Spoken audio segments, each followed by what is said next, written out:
I just got done listening to the brand new Clipse album, Let God Sort 'Em Out.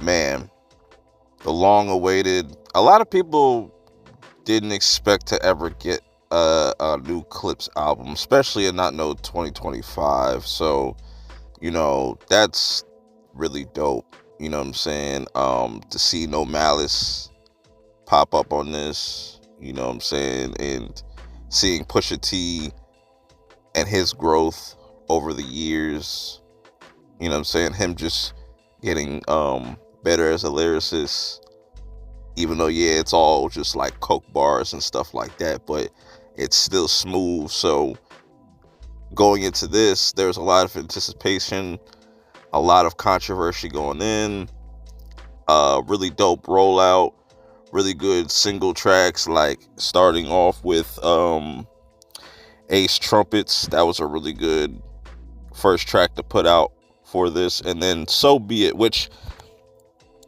begs me to wonder, like, what was the decision on putting So Be It Part 2 over just the original? Because that's what I'll say is the biggest negative off rip about this album as a whole, is they should have just kept that original, or maybe there was some type of sample clearance, or I don't know what the idea was behind that, but I don't like that.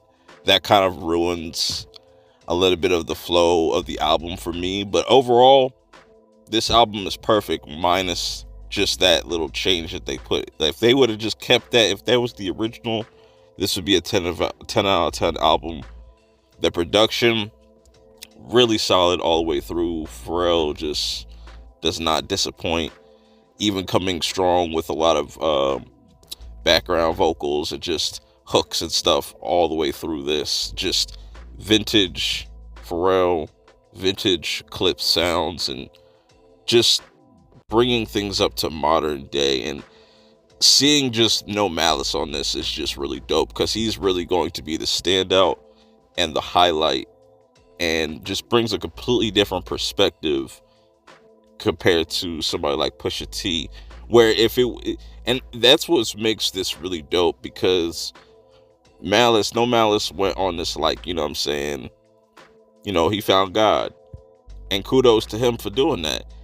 And but he still has this aggressive kind of tone throughout this whole entire album, and he does it all without like cursing and stuff like that. It's really impressive, man. That's all I could really say, is that No Malice is definitely the highlight. Another positive about this album is the track list. The track list is only 13 tracks. It's not like an overabundance of just filler or just tracks on there just to kind of get up some streams. And I know Def Jam is probably looking so stupid right now, because if y'all don't know,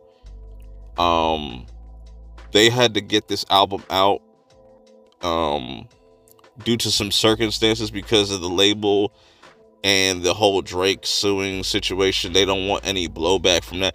It's a lot of just cowardly like stuff with these labels and stuff like that, them just being kind of scared, and even going as far as explaining that this track with Kendrick on it is not no type of shot or anything towards Drake in any way. And that's what made them kind of leave the label and stuff like that and put this out pretty much independently, I guess you would say. So interesting, just kind of story behind all that. I know Def Jam's just looking just really stupid right now.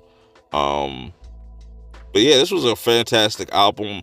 Definitely worth the wait. I could see some people saying they wish some of these tracks were a little bit longer, because it's all like one verse each and stuff like that. It's not like super long, drawn out tracks, which I don't think that's a negative, to be honest. You don't want to like overdo it, because there are tracks that are longer than others, but I don't know. I could see some people may having an issue with that.